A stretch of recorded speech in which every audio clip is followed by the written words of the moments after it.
Après plusieurs jours de réunions, entretiens en tête-à-tête avec les candidats, le jury du concours de l'entrepreneur de l'année vient de rendre ses délibérations. Une grande soirée de remise des prix était organisée le week-end dernier sous l'égide du groupe Ernst & Young.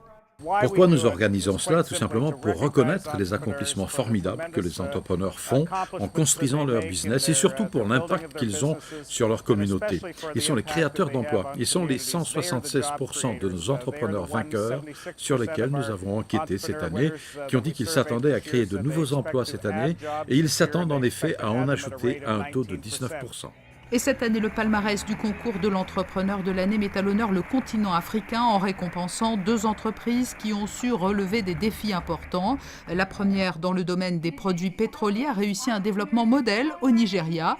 La seconde est destinée aux femmes africaines qui souhaitent entreprendre au Kenya. Le principal défi en la mettant en place est de construire une entreprise avec de solides principes de gouvernance et structure dans un environnement dans lequel il est ordinairement difficile de faire des affaires, dans un environnement qui est perçu comme étant globalement corrompu. Ça a été notre plus grand défi. Kenyan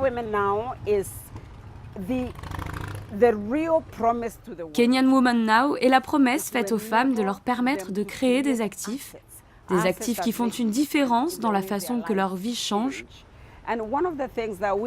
Et l'une des choses que nous faisons est de les aider à comprendre la valeur de l'épargne comme étape pour la création d'actifs pour elles et pour leurs familles.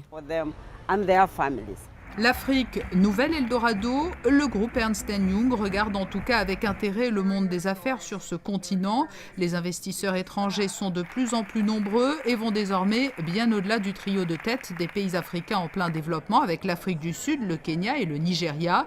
Ils manifestent aussi un intérêt inédit pour la classe moyenne africaine qui recouvre près de 150 millions de personnes.